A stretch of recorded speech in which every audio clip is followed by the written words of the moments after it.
gising pa ba kayo? Pero mukhang gising na gising ang lahat. Yes, alright, so, as we close this beautiful chapter, let us take a moment to breathe in, all in, the joy, the pride, the bittersweet feeling of letting go of what was and embracing what's next. To our dearest graduates, you made it through the late nights, the doubts, the challenges. You kept going.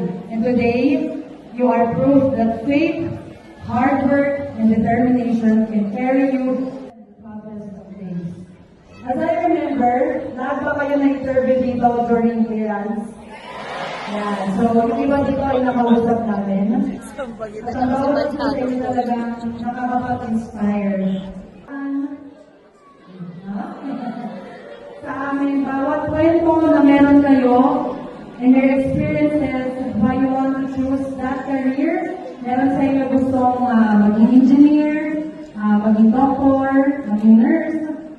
I saw determination and eagerness to fight for what you want to become.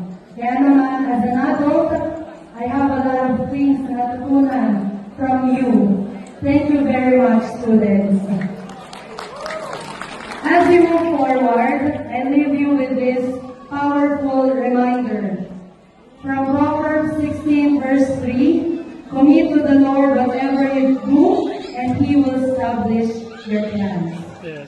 Sa bawat hakbang ng ating buhay, lalo na pagkatapos ng pagtatapos, may mga desisyong kailangan gawin sa gitna ng ating mga pangarap at plano. Paalala ito na kapag inilaan natin ang ating mga gawain sa Diyos, kapag isinuko natin ang ating mga pangarap sa Kanyang kalooban, siya mismo ang magpapatatag at magpapalago ng ating landas.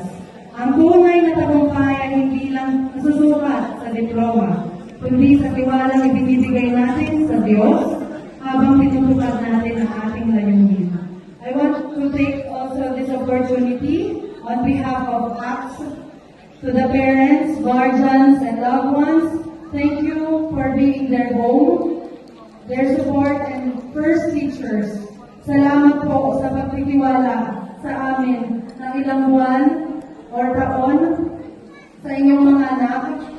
May mga bagay na tayong hindi maunawaan dahil sa iba't ibang opinyon, pero ang mahalaga po ay ang pagkakaisa at tulungan para sa ating mga anak. Isa po kayo sa napakahalagang bahagi ng journey po na ito. We love you, parents. And to our beloved teachers and staff, thank you for believing, guiding, and shaping these young minds. Salamat sa inyong dedikasyon, pagpapagal at pag-unawa sa anumang sitwasyon sa loob man o sa labas ng eskwelahang ito. Mabest po kayo. Thank you din po for our school administrators, committee behind this occasion, and to our guest speaker, at even po sa mga maintenance natin sa eskwelahan. Kilala niyo ba sila? Okay, mga security at canteen staff. Yan. Ano, mamimiss niyo ba yung ulam sa canteen? Ay, mamimiss. Alright. So, kayo po ay bahagi ng success at celebration na ito. Thank you for your unwavering dedication and presence. Heartfelt gratitude to make this event possible. Graduates, wherever life takes you from here, carry love, humility, and purpose in everything you do. Go and shine, not just for success, but for meaning. You walk forward, not just with a diploma, but dreams waiting to unfold. Once again, congratulations. The best is yet to come. Please, a round of applause for everyone. Thank you, and may God bless you all.